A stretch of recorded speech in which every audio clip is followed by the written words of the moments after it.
Hi, I'm Jonathan Waxman. This is my restaurant, Barbuto. Welcome, my little garage. Come on in. It's kind of a weird story. I was a trombone player, and I played in this jazz rock band. I actually played for Sammy Davis Jr. I played for a ton of stuff. And I was about 23 or 24 years old. I was playing this group in Hawaii, and the group disbanded.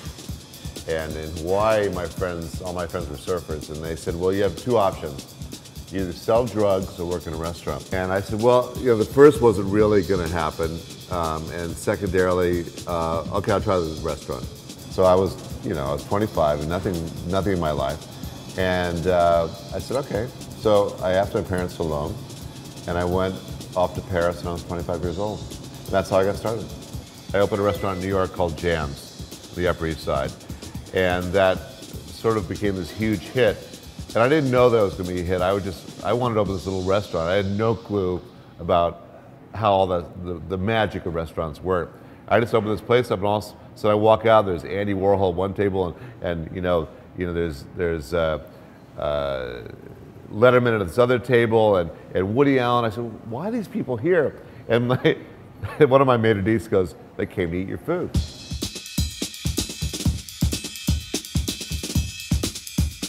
I'm my own paranoia. I create my own little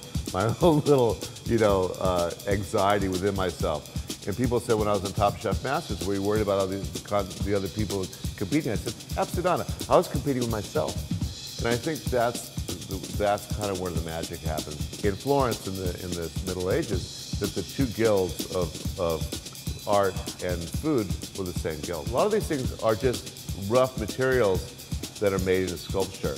And it's kind of the same thing with food is, rough materials that you refine for the human eye. The thing about Picasso in his life is that he always wanted to change.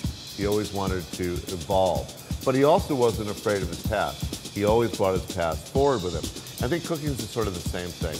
That you have to understand where things came from. You have to understand the history of food.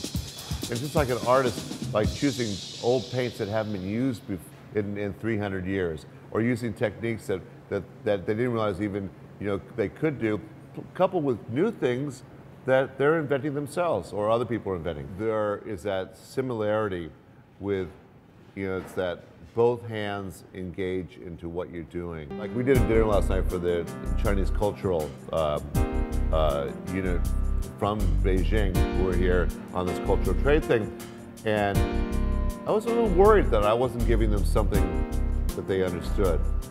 And something clicked in my mind and said, well, how can I make the presentation more comfortable for them? So that's an artistic sort of notion that I had to think about. Just like a painter painting over the canvas, starting all over again. It's the same thing that you do. But remember, with painters or sculptors, their art lives forever, or hopefully forever. Food is gone in an instant. It's sort of it's that kind of art which is it's ethereal. It's really more intellectual than it is substantial. But it's funny. I think chefs always really want to be architects and designers. It's all about the seasons. Color is all about the seasons. I'm doing a benefit in Miami in February, and they asked me what I wanted to cook. So I said I want to do racks and lamb. And I was trying to think of what the company would be. So here's how the magic happens. What's in season then? Blood oranges. Chilies are first coming up. So I decided to do a blood orange chili sauce with the rack of lamb. A little unusual, a little crazy, but you think about the colors. The beautiful purple rack of lamb hopefully it has that perfect crust, and with juxtaposition with these slices of blood oranges and chilies and onions and garlic and the rest of stuff that's going to be the salsa. So that's kind of how the colors and everything sort of interplays. And it's the same thing as a musician playing scales. Play scales for hours and hours and hours. At one point, you played enough scales that you can learn how to improvise. And your ear is attuned. Same thing with cooking. You've chopped enough vegetables that you can start becoming creative. You can start making things happen.